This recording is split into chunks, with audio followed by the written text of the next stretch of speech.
श्री सच्चिदानंद सतगुरु साईनाथ महाराज की जय। साई शक्ति प्रथम प्रज्वलन में आगे सुनिए।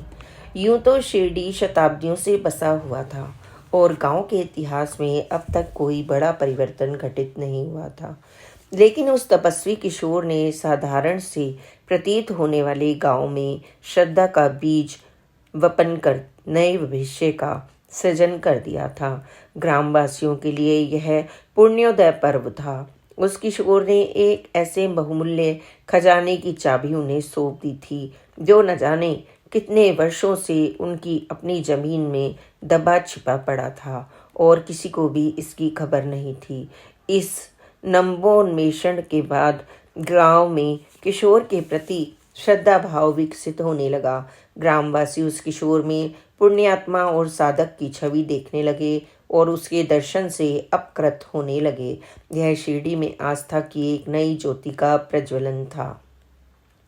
लगभग 3 वर्षों तक वह किशोर ग्रामवासियों का प्रतिपात्र और श्रद्धा भाजन बना रहा और लोग उसके सानिध्य में बोध एवं आनंद पाते रहे।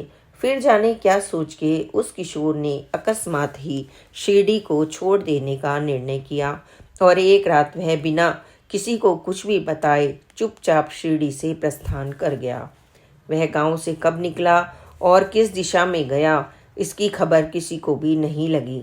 इस तरह एकाएक किशोर के अंतर ध्यान हो जाने की घटना ने सबको हैरान और हतप्रभ कर दिया। ग्रामवासी पिछले कई दिनों से नीम के नीचे उस किशोर को देखने के अभ्यस्त हो गए थे, लेकिन अब वह स्थान खाली और बेरौनक था और वहां किशोर की अनुपस्थिति से उत्पन्न सूनापन सबको काट कचोट रहा था। ऐसे लग रहा था मानो पूरा गांव एक अंतहीन परिधि में बदल गया है, लेकिन सबको आकर्षण में बांधने वाला केंद्र बिंदु कहीं विलुप्त हो गया। अगले दिन से उस किशोर को लेकर गांव में कई तरह की चर्चाएं चल निकली और कई प्रवाद प्रचलित हो गए। अधिकांश ग्रामवासियों का मानना था कि वह किशोर जहां से आया था वहीं वापस चला गया और अब वह दोबारा लौट कर नहीं आएगा।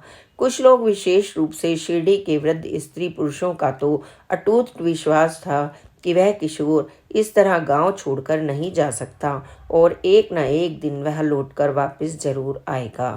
दीगर बात यह थी कि अपनी अनुपस्थिति में भी वह किशोर शिरडी के जनमानस में मौजूद रहा।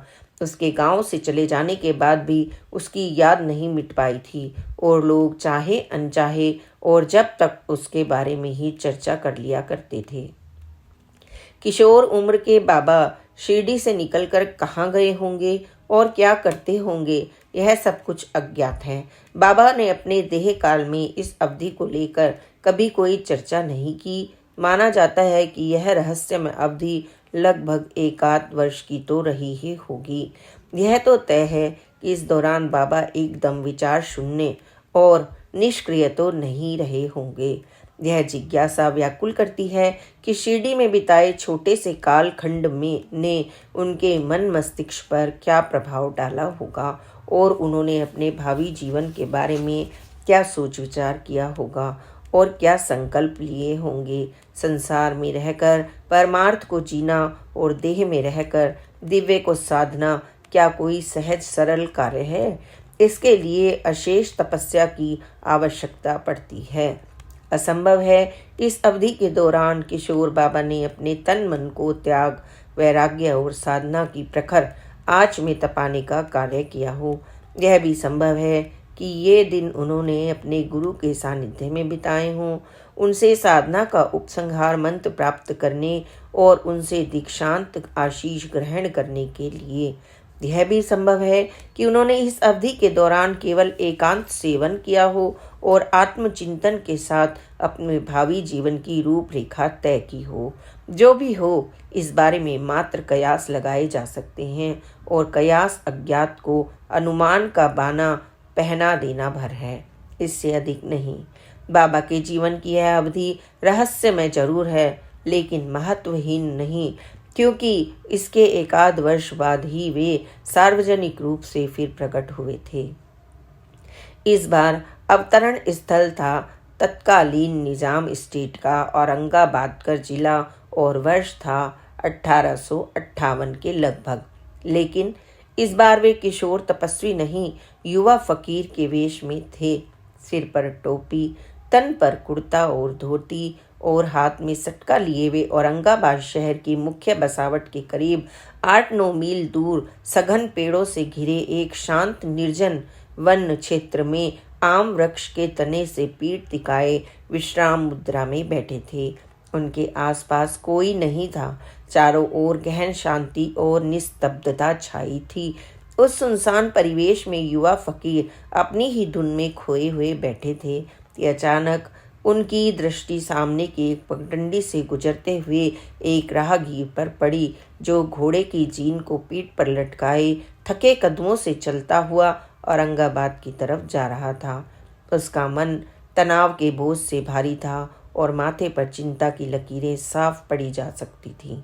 वह राहगीर कोई धूप खेड़ा गांव का मुखिया चांद पाटिल था, जो अपनी घोड़ी खो जाने से व्यथित था। फकीर ने हाक लगाकर उसे अपने पास बुलाया और थोड़ी देर के लिए विश्राम करने का आग्रह किया। पाटिल पहले तो विजन वन में एक अनजान अजनबी व्यक्ति के बुलावे पर थोड़ा घबराया, लेकिन फिर फकीर के चेहरे मोहरे को देखकर कुछ आश्वस्त हुआ और उसके निमंत्रण का मान रखते हुए सुस्ताने की गरज से उनके समीप जाकर बैठ गया। यह जीन किस लिए? पाटिल के बैठते ही फकीर ने यह प्रश्न पूछकर जैसे उसकी दुखती रग को छू लिया। महाराज, मेरी घोड़ी कहीं खो गई है। यह उसी की जीन है। मैं कई दिनों से उसकी तलाश कर रहा हूँ, लेकिन कोई भी अता पता नहीं मिल रहा। अब तो कोई उम्मीद ही नहीं बची। पाटिल ने एक ही सांस में अपनी सारी व्यथा कथा कह सुनाई। जाओ, अब घोड़ी को नाले के पास ढूंढो। फकीर ने हल्की मुस्कान बिखेरते हुए यह बात इस अंदाज से कही मानो वह किसी रहस्य से आवरण हटा रहे हों। पाटिल को लगा जैसे आशा की डोर छूटकर वापस हाथ में आ गई हो। उसने क्षण भर के लिए चकित दृष्टि से फकीर को देखा और फिर झट से उठकर नाले की तरफ गया और वहां का दृश्य देखकर उसकी आंखें फटी रह गईं। घास के मैदान में घोड़ी आराम से घास चर रही थी। उसके इर्द गिर्द कोई भी नहीं था। कई दिनों से गुम घोड़ी को अप्रत्याशित रूप से वापस पाकर पाटिल का चेहरा खिल गया। यह अनुभव उसके लिए किसी चमत्कार से कम नहीं था। उसने कभी भी नहीं सोचा था कि वह अपनी खोई सवारी को फिर इस तरह से वापस पा लेगा। वह प्रसन्न था, गदगद था।